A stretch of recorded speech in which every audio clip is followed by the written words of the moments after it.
up, what's up? We're gonna get right back into it. We have Love After Lockup that came on last night. I'm not gonna lie, y'all. This season, I'm feeling a little bit played. They talking about next week's the mid-season finale, a 2-hour episode. And it's like, we didn't get that much this season, like, at all. Like, I'm actually ready for this little 4-part with the other people because I like that group of people. They, a lot more dramatic and fun to watch. And this group right here, it's just a little yang. It was like a filler season. But yeah, let's go ahead and get into it. Let's not waste no time. It wasn't too much. Like I said, a little yang. But so we open up with let's go ahead and get Scott and Lindsay out the way because ain't too much shit happened with them.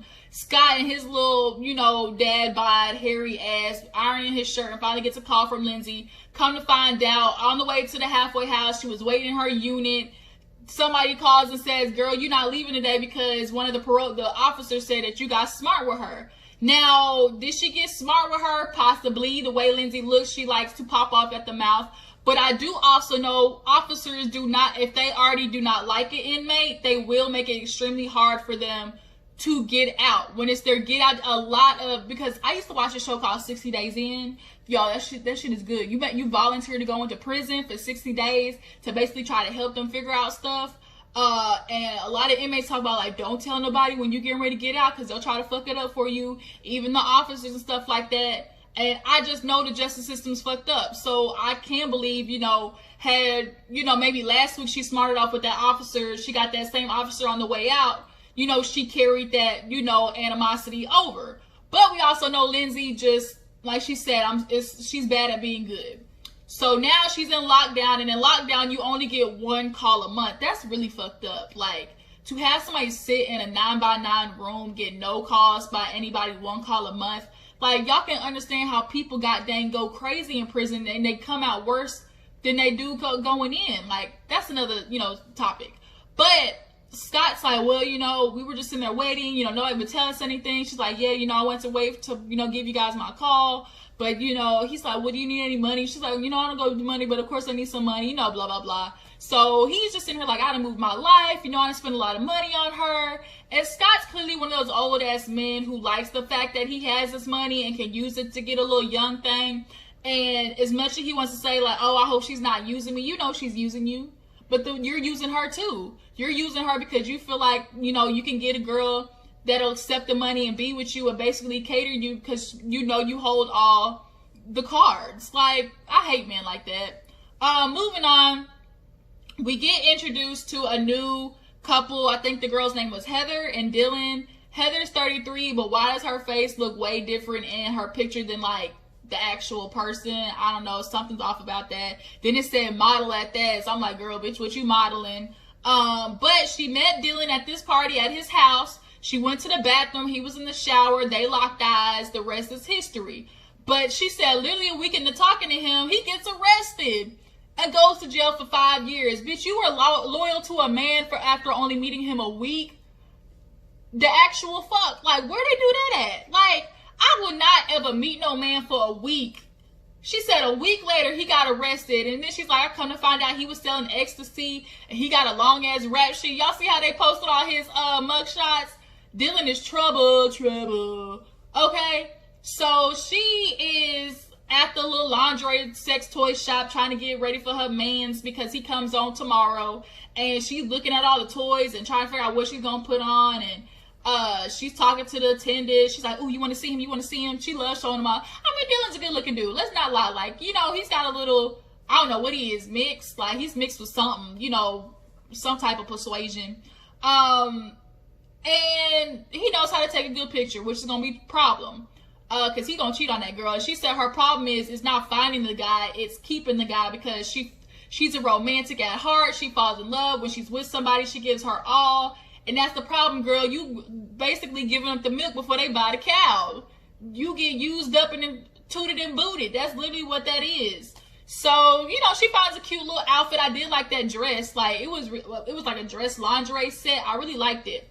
But he comes out tomorrow, so she's ready to have sex with him because she's never had sex with him. You waited 5 years? Like, I know you got sex toys and stuff, but damn, like, woo, that is some type of loyalty dirt. So moving on, let's get into Maurice and Jessica. So we'll save them for last. Actually, let's move on to Sean and Destiny. Sean and Destiny, y'all. Destiny's using this man for every penny he got. They wake up after the night out in Vegas. She's like, well, I had so much fun. I got drunk. Da-da-da-da. They're waking up in bed together. And he's worried. He wants her to stay on track, for one. He's got money on the line. Two, if she bails and, like, misses her court date, that's on him. And he got 6 kids. And he's already digging into his 401k and his savings. And, like, he's doing all this shit to impress her. And it's like, for one, she's not appreciating it. And two, all she is, ooh, gimme. I want more money. Gimme. Like, are you kidding me?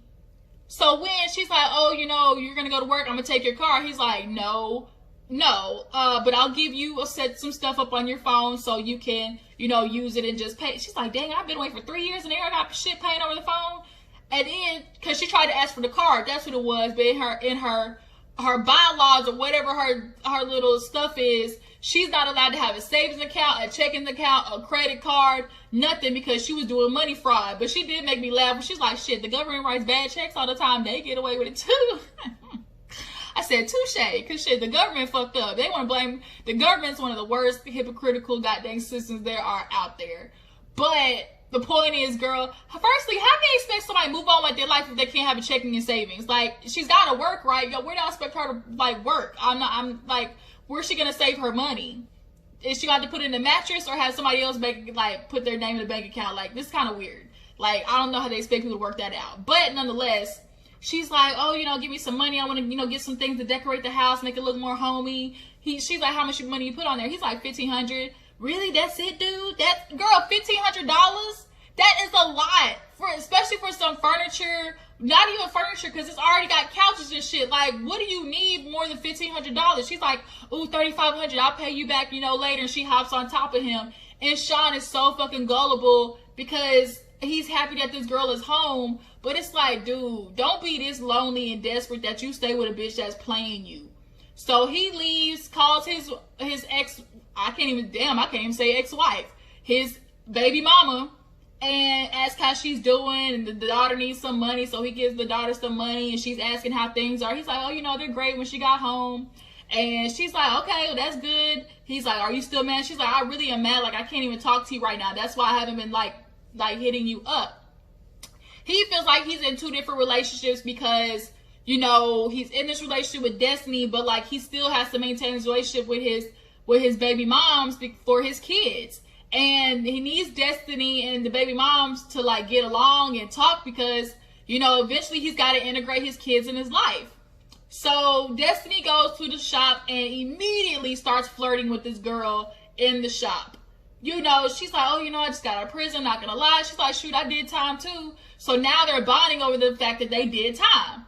So she's like, oh, you know, I can help you, you know, get reacquainted, you know, into girly stuff, whatever you like. And she's like, oh, but you got a ring though. She's like, oh, I just put it on so, you know, the men in here don't, you know, hit on me. You know, she's like, they're just like creepy old men. She's like, oh, but you don't mind that I'm hitting on you. She's like, you know, I don't mind it. It's whatever. So she's like talking about how Sean, you know, she's like, oh yeah, I got my boyfriend or whatever. You know, he spent $50,000 while I'm in jail. You know, he's going to do anything for me. You know, let's go out. Let's go. She's like, you like sushi? She's like, oh my God, I love sushi, but I can't eat it because my boyfriend hates seafood. So Destiny basically has in her head, she wants to be in a throuple. She wants to be with Sean, have a bitch on the side. She's like, you know, we fuck, they fuck, you know, we all fuck. Like, she wants to do everything.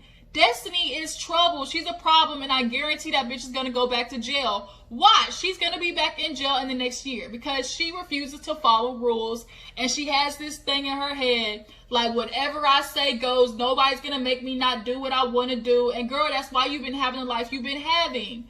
Are you nuts? So then she's flirting with the girl, gets her number, finds whatever it is she likes, and the girl gives her a discount on the stuff, 20% off. But still doesn't matter because the shit had declined when she tried to bring up the stuff. So she calls Sean, like, dude, what's going on? He said, I don't know. And so the girl's like, well, I'll put it on hold, you know, for you to come back once you get that all figured out. So Sean, you know, she's like, maybe Sean portraying, you know, something he's not. Maybe he's not as wealthy as I thought, you know. Since I've got out, I've only spent $800, $900. Bitch. He has 6 kids. How selfish are you? He has 6 kids. He might not act like it, but he has 6 children that he has produced. And firstly, the baby mama is not going to appreciate the fact that she is going to end up watching the show and seeing that he spent $50,000 on some bitch in jail while she's literally taking care of all 6 of those kids by herself. And I'm sure not with the money, the same amount of money that he spent on old girl. Like, at all. I can't. Moving on, let's talk about Shavel and Quaylon. Shavel. She wants to throw like a welcome home party for Quaylon. You know, she's in love with him, y'all. He came home, he dropped that dick on her, okay? She might possibly be dickmatized because she has this friend D-Mark, basically a cousin, and you know, they're close. She kind of basically sees him as a brother. So as they're, you know, doing that, or no, before she does that, actually Quaylon's sister and mom come, and the sister, like, that's the big sister. She, like, they're really close. So when the sister comes, they hug, they embrace and everything, the mom. And Shavel talk about, oh, I don't really like the mom. She's in everybody's business. You know, she's too controlling. Bitch, that's his mama. She hasn't seen her son in 12 years. Since he was, what, 17? Shavel, you might think he's a grown man, but he's not. He is not. He is not a grown man. The age that somebody goes in jail is the age that they're going to be when they get out. Period. They have been stifled. You get no life lessons while you are in prison, okay? So when he leaves, he goes to have, like, go shopping for clothes for the party with the sister. And she's asking how things are going because she's like, dang, like, you really came out of jail with a girlfriend. He's like, yeah, like, why are you surprised? She's like, I just wouldn't think that you would have something so, like, established. And so he's like, yeah, you know, I wouldn't stay here, be with her. You know, she stood by me. She's like, well, nothing's here for you. Like, you can get in trouble. Like, there's still things that, like, are bad for you here. And the last thing I want is for you to go back. He's like, I don't know, I don't think I want to go back either. But, you know, I've made promises and I got to uphold them. So now the sister's kind of feeling like, well, damn. Like, maybe the only reason he's staying because he feel like he obligated. Like, oh, this girl, you know, put money in his books or whatever and visited him. And so, like, he probably told her a whole bunch of stuff. So now he feels obligated to uphold those things. But, like, yeah, uphold your promises. But, Quaylon, also be honest to yourself. If the thing is, too, if Shavel really honestly loved Quaylon, she would have allowed him to move to Houston and establish a life and got himself right so he could be a better man for her and the daughter that she already has. Him stupidly calling him daddy. Girl, I can't stand women who do that. Why do you got him calling this nigga daddy that she don't know? Like, if y'all don't work out, here's the rule to me. Stay with somebody the minimum of 9 to 12 months before you introduce them to your goddamn kids, okay? Oh, period. So, she goes with D-Mark and was like, oh, you know what, he's out, I got a surprise, I want you to come with me. She pulls up to a used car lot and has Quaylon in a truck. D-Mark is like, the fuck? Like, why you got this man a car? She's like, oh, you know, I want to give this to him, you know, now that he's home and everything. He's like, oh, so you just gonna start doing everything. Like, he ain't even proved nothing to you, and you already got this nigga a car? Like, Shavel, you literally said that this is your problem. You go all the way in, men use and abuse you and then drop you off, and you're literally doing the same thing all over again. He's like, D-Mark's like, the only thing you know is phone calls and visitation. You don't know this man. She's like, yes, I do. We spend time together. I love him. I know he loves me. He's like, he could literally take the car and dip. He's not gonna do that. You know, we got to know each other while he was in jail. Then when he got out, we got to know each other some more. Bitch, the only thing you got to know while he was out was that dick. Okay, that's the only thing you got to know when he got out. And so now you realize, oh, so you laid it down on you, 3 or 4 good times. So now you feeling like, I don't want no other bitch to have it, so I'm going to keep giving and giving and giving, so maybe he'll stay that way. Like, you are forcing it, you are pushing it, Shavel, this dude. As much as I believe in Quaylon, I just know, realistically, men who get out do not stay with the first person that they get out of jail with, because now they realize, once they get back acclimated into the world, they realize it's a whole system in life out there that they never experienced. So now D-Mark is like, you look stupid, you're gullible. Like, she's like, as long as we're good, that's the only thing that matters. He's like, well, shit, you're the only one making y'all good. When y'all get a house, are you going to buy that too? And you can tell she kind of got stuck when he said that. And she was like, I know, but I got to walk out on faith, so do you. He's like, I don't like it. So he's in the car pissed off, like, I'm going to see this dude. I don't even know if I really like him. Like, she's buying all this shit for him already. Like, Shavel, like, you're doing way too much, child. Like, way too much. Moving on, who else did I not talk about? Oh, what's her name? Kristianna and John. Kristianna and John, she ends up going to the halfway house. It's a trap for her because basically all they do is have drugs in there. But John ends up taking her like out and gives her flowers, and you know, she can't take it back to the halfway house. So on her time, I guess that she was supposed to be looking for a job, she went to go see her mom. The mom and her cry because they're super duper close, and the mom's like, are you home for good? Like, is this it? And you know, you can tell Kristianna really wants to change and really wants this to be the last time. But it's just when you on them drugs and you in a halfway house at that, where everybody's literally a drug dealer and a drug addict, like, it's in front of you and it's going to test her. So the mom is like, I just need you to really put in the work this time. And she kind of feels like she can do better because she has actual support, you know, with John. So the mom is like, she was like, you didn't tell me, like, you and him were only together for like 3 months, like, and y'all are already married. She's like, yeah, you know, when I got out, he just, you know, proposed. And so I just said yes. And you can tell Kristianna really just kind of going along with it because it's better to have than not to have. So she's just going along with it because it's survival of the fittest right now. She's trying to survive. So last but not least, we have Maurice and Jessica. So they drive literally to the state line, and he pisses on California. He decides he's going to go to Vegas because he's like, you don't want to be with my wife. You know, I don't want to have her, you know, follow me everywhere in Compton where she's uncomfortable. Bitch, she could have left. Okay? And Jessica, you're being real selfish right now because you want to be with him. I get you want to be with him, but 30 days. It's 30, 60 days at the most. And you're going to risk him going to jail for life selfishly for 60 days? Are you kidding me? He's on 2 strikes. What about 3rd strike? You're out. Are y'all not getting? He's like, oh, you know, I take risks. You know, I'm going to do this because I want to be in Vegas away from California and never done nothing for me. I get it, Maurice. I get it. But it's not worth the fucking years that you're about to spend in jail to be with this girl for what little bit amount of time in the grand scheme of things. And Jessica, like, you were so concerned about your comfort and you not being selfishly want to spend time with him. What about his family? What about his daughter? Like, now he's 4 hours away from his daughter that he could have been seeing, you know, 2-3 days out of the week. Like, I can't stand that. So he goes in the house. He's happy. It's like, oh, shoot, got the snacks, got the liquor, got the living room. Like, he's not used to this. He's seeing all these big houses and like, well, damn, like, okay then, like, y'all live fat. So it's time for him to meet the parents, right? So he comes out, he's all did up and, you know, look straight Compton with the tattoos, got the do-rag on. She's like, you gonna take that off, right? He's like, yeah, you know, I'm gonna take it off, but, you know, I gotta get it laid. I'm gonna take it off when we get there. So on the way there, he's like, how do you feel taking a black man home? She's like, I mean, it would be no different than me taking a white man home. No, Jessica, no, it's not. Your parents are not prepared for you to take a full-blown nooker to the house, okay? With rap sheet from Compton, like, not at all what they're used to, okay? You are bringing something so unfamiliar and uncomfortable to them to the front door. They are not going to know what the hell to do. He's ready to meet the family. You know, he wants to try to start this whole new life with Jessica. So they get out the car. He got the flowers, and they open up the door, and that's where the shit ends.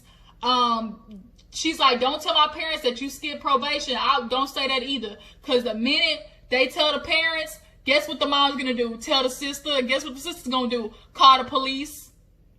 Tell me she wouldn't. Because the sister already dropped Jessica off because she is with the dude. Tell me she wouldn't do some petty shit like that. Right. So that was the episode, you guys. How would you feel about the couples? Who's going to make it? Who is doomed from the get-go? And I appreciate you guys for tuning in. Make sure to like this video, subscribe to my channel. I'll check out you hoes later. Deuces.